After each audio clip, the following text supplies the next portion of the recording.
बघा आपण पाठीमागच्या तासाला SN1 रिएक्शन आणि SN2 रिएक्शन मेकॅनिझम बघितलं.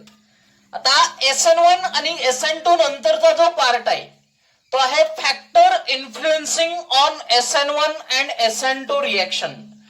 SN1 आणि SN2 रिएक्शन वर कोणकोणते फॅक्टर अफेक्ट करतात. तर पहिला फॅक्टर आहे नेचर ऑफ सबस्ट्रेट.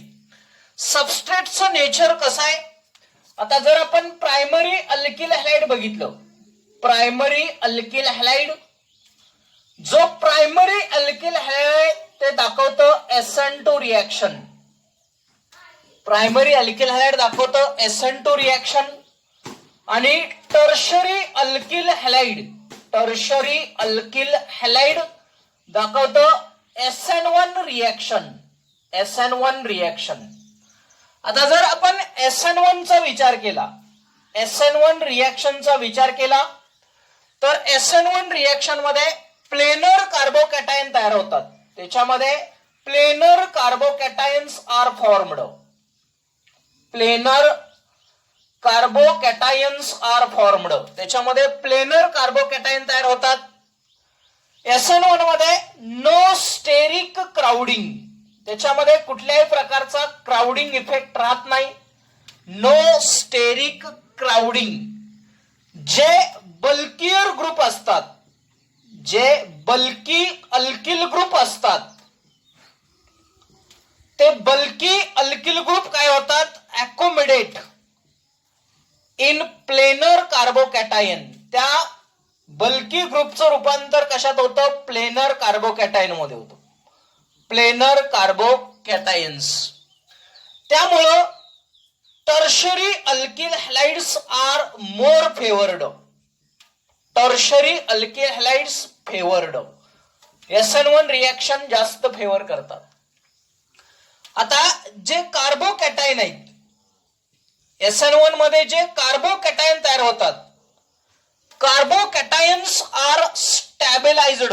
त्याला स्टॅबिलाइज्ड कोण करतं, स्टॅबिलाइज्ड बाय प्लस आय इफेक्ट, म्हणजे positive inductive effect and hyper conjugation, and hyperconjugation effect of alpha hydrogen, of alpha hydrogen. जे अल्फा हायड्रोजन आहेत त्या अल्फा हायड्रोजनचा हायपर कॉन्जुगेशन इफेक्ट आणि पॉझिटिव्ह आय इफेक्ट म्हणजे पॉझिटिव्ह इंडक्टिव्ह इफेक्ट त्या कार्बोकॅटायनला काय करतात, स्टॅबिलाइज्ड करतात. आता जर आपण रिप्रेझेंट केलं crowding and destabilization, crowding and destabilization increases. crowding and destabilization increases. आता आपल्याला कार्बोकॅटायन माहित आहे,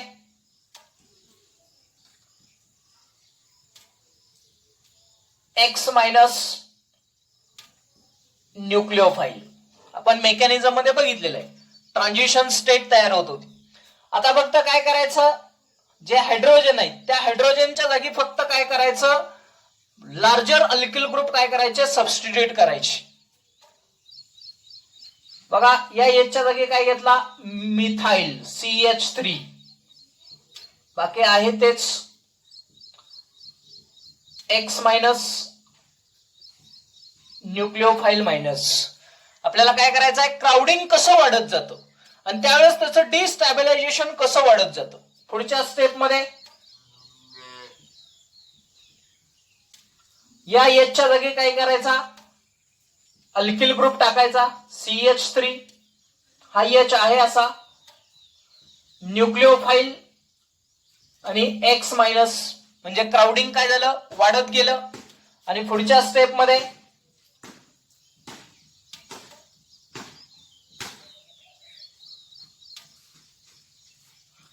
हा H रिप्लेस केला आणि त्याच्या जागी काय केला, अल्किल ग्रुप सबस्टिट्यूट केला. हा X मायनस आणि हा न्यूक्लिओफाइल.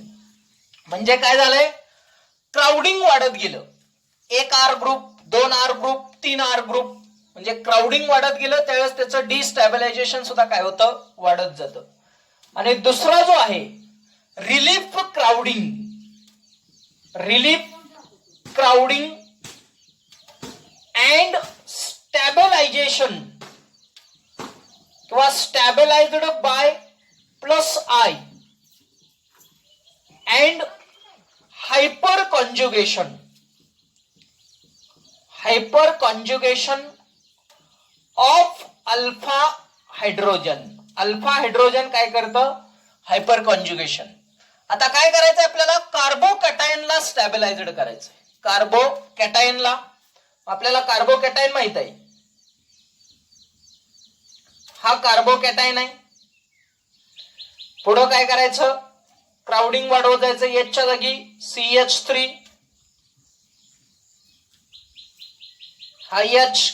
हा एच, याचा हा पॉझिटिव्ह आय इफेक्ट आणि हायपर कॉन्जुगेशन इफेक्ट. पुढं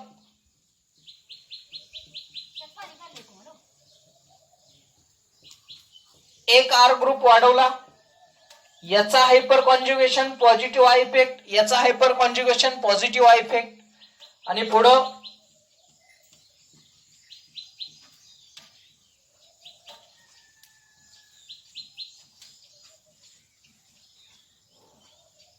कार्बोकॅटायन, याचा positive I hyperconjugation, positive I hyperconjugation, positive I hyperconjugation. म्हणजे जे कार्बोकॅटायन तयार होतात त्या कार्बोकॅटायनला स्टॅबिलायझड करण्याचं काम कोण करतं, पॉझिटिव्ह इंडक्टिव्ह इफेक्ट आणि अल्फा हायड्रोजनचा hyperconjugation. Primary alkyl hydride SN1, tertiary alkyl hydride SN1. या पद्धतीनं नेचर ऑफ सबस्ट्रेट. आता याच्यामध्ये जर आपण पर्सेंटेज बघितलं तर बघा, जर एक्झाम्पल घेतली आपण, एक घेतलं मिथाइल ब्रोमाइड, एक घेतलं इथाइल ब्रोमाइड, एक घेतलं आयसोप्रोपाइल ब्रोमाइड आणि एक घेतलं टर्शरी ब्युटाइल ब्रोमाइड. हा प्रायमरी अल्किल हॅलाइड आहे, हा प्रायमरी अल्किल हॅलाइड आहे, हा सेकंडरी आहे आणि हा टर्शरी अल्किल हॅलाइड आहे. जर आपण रिलेटिव्ह स्ट्रेंथ बघितली SN1 आणि SN2 ची, SN2 आणि SN1, हे दाखवतो 37, हे दाखवतो 1, 0.02, 0.008. म्हणजे सगळ्यात जास्त कोण दाखवतो, प्रायमरी अल्किल हॅलाइड, त्याच्यामध्ये मिथाइल ब्रोमाइड. म्हणून आपण SN2 चं एक्झाम्पल काय घेतलं, हायड्रॉलिसिस ऑफ मिथाइल ब्रोमाइड.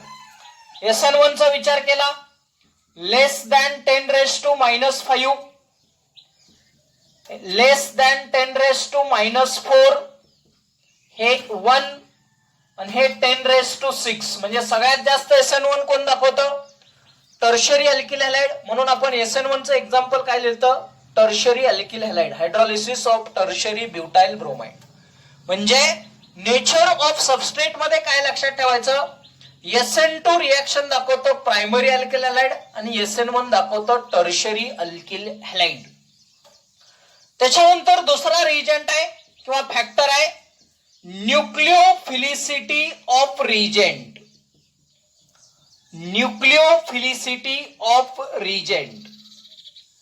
आता न्यूक्लिओफाइल कशाला म्हणायचं, न्यूक्लिओफाइल तर न्यूक्लिओफाइल म्हणजे ही एक अशी केमिकल स्पेसीज आहे की ती काय करते, स्वतःच्या इलेक्ट्रॉन पेअरचा वापर करून कार्बन बरोबर बॉन्ड तयार करते, त्याला आपण म्हणतो nucleophile. Nucleophile is an a species that uses its electron pair to form bonds with carbon is called a nucleophile. It is a species that uses its electron pair to form bonds with carbon is called nucleophile. त्याला म्हणायचं न्यूक्लिओफाइल. आता हे जे न्यूक्लिओफाइल आहे हे दोन प्रकारचे असतात, स्ट्रॉंग न्यूक्लिओफाइल आणि वीक न्यूक्लिओफाइल. जे स्ट्रॉंग न्यूक्लिओफाइल आहे, स्ट्रॉंग न्यूक्लिओफाइल, या स्ट्रॉंग न्यूक्लिओफाइलचा रेट जो असतो तो काय असतो, फास्ट असतो. रेट्स कसे असतात, फास्ट. त्यामुळे स्ट्रॉंग न्यूक्लिओफाइल काय करतात, SN2 रिएक्शन फेवर करतात. स्ट्रॉंग न्यूक्लिओफाइल SN2 रिएक्शन, आणि जे SN1 रिएक्शन आहे ते independent on nature of nucleophile. Independent upon nature of nucleophile हा दुसरा फॅक्टर आहे. म्हणजे न्यूक्लिओफिलिसिटी ऑफ रिजंट मध्ये न्यूक्लिओफाइल, it is a species that uses its electron pair to form bonds with carbon. The strong nucleophiles, the rates are the faster since it favors the SN2 reaction, while SN1 reaction is independent on nature of nucleophile. हा दुसरा factor आहे. आणि शेवटचा factor आहे polarity of solvent. Polarity of solvent, सॉल्व्हंटची पोलॅरिटी. दोन प्रकारचे सॉल्व्हंट असतात, प्रोटिक सॉल्व्हंट आणि अप्रोटिक सॉल्व्हंट. प्रोटिक सॉल्व्हंट म्हणजे काय, ज्याच्यामध्ये H+ आयन लॅबाइल असतात. The solvent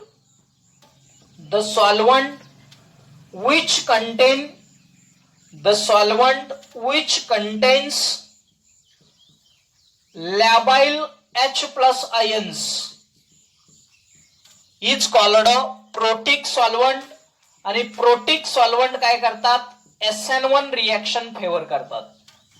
SN1 reaction favoured. आणि दुसरा जो असतो तो अप्रोटिक सॉल्व्हंट. अप्रोटिक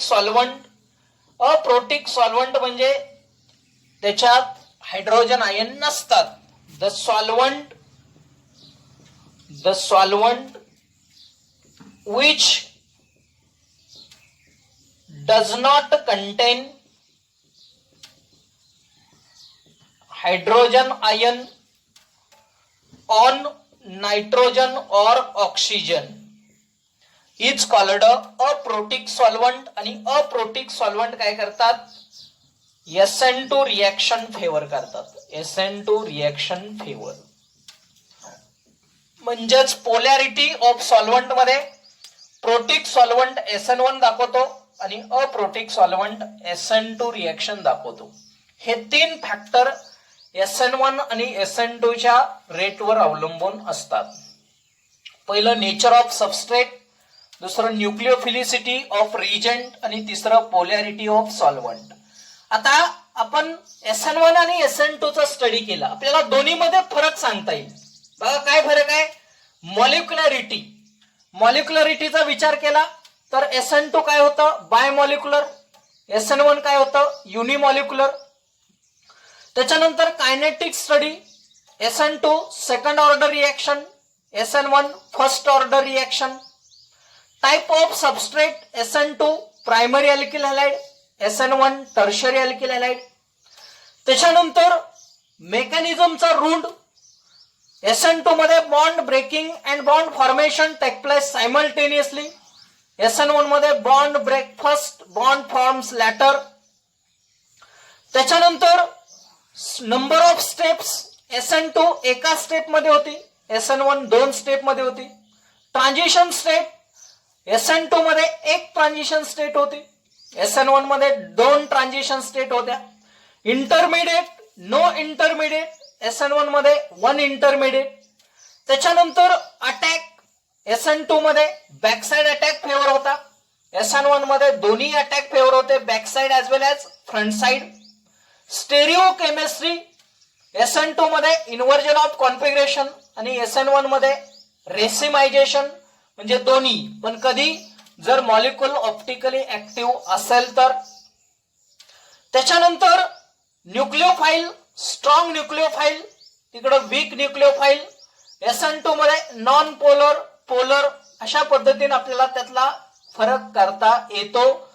आणि ही पूर्ण रिएक्शन आहे सबस्टिट्यूशन रिएक्शन.